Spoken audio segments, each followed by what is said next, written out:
much. What Biden is doing with respect to Israel is disgraceful. If any Jewish person voted for Joe Biden, they should be ashamed of themselves. He's totally abandoned Israel, and nobody can believe it. I guess he feels good about it because he did it as a political decision. You have to do the right decision, not the political decision. But he did a very bad thing. I just want to let you know that we've just filed a major motion in the appellate division concerning the absolutely unconstitutional gag order, where I'm essentially not allowed to talk to you about anything meaningful that's going on in the case, and many good things are going on with the case. It shouldn't have been filed. They had this morning the top legal scholars in the country. This is a Frankenstein case. They took a dead misdemeanor, they attached it to a dead alleged federal felony and zapped it back into life. So many of us are just amazed to watch this actually walk into court, because it's not a recognizable crime that any of us have seen. It's Jonathan Turley.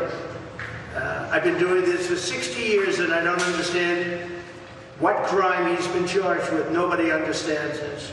I just don't get the crime. There's no evidence of any crime whatsoever. This is a sham. That's Alan Dershowitz. And these are people that they speak their minds. They're not for me, they're for justice. This is another one. This is without precedent in American history. Only with the desperation of President Joe Biden and his fanatic left-wing enforcers did it become possible to think about arresting and jailing their major political opponent. This case must be taken out of Judge Merchan's hands because he's totally conflicted. Judge Merchan is totally conflicted, like probably no judge has ever been conflicted before. Here's another one, Manhattan DA Alvin Bragg. His prosecution of former President Donald Trump violates both the federal and state constitutions.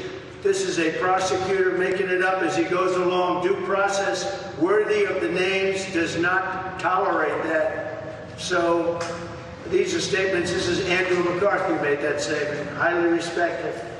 A judge is allowing wide scope of information that has absolutely nothing to do with the case. That's Rebecca Rosewood on Fox News. Today we have Rick Scott here, Senator Rick Scott. We have other politicians here. We have people, many people in support. The outside of this building is closed down like Fort Knox. Nobody's ever seen. We have so many police down here, New York's finest, and they are New York's finest.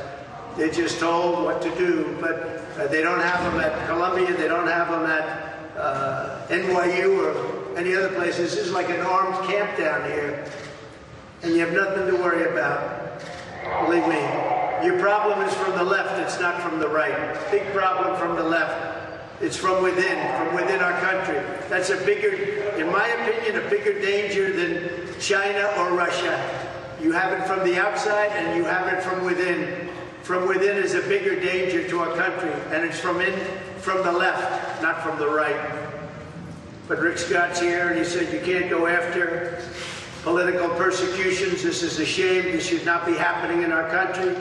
And Senator Ted Cruz put out a very strong statement about attacking Donald Trump and the American voter. It's an attack on both.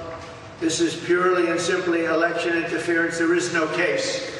So that's the way it is, but here we sit after 2.5 weeks, and I think you'll see some very revealing things today, and I want to thank my lawyers. They've done a very good job, but I'd rather thank them after it's over as opposed to now, because we don't want them to get carried away.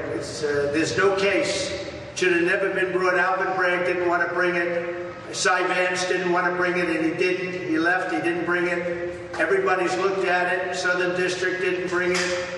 Federal elections didn't bring it. It's also a federal case, not a state case, which they're not allowed to do, but these are minor details. So I just want to thank you for being here, and we'll see you later in the afternoon. Thank you very much. What did you think of the story, Daniel?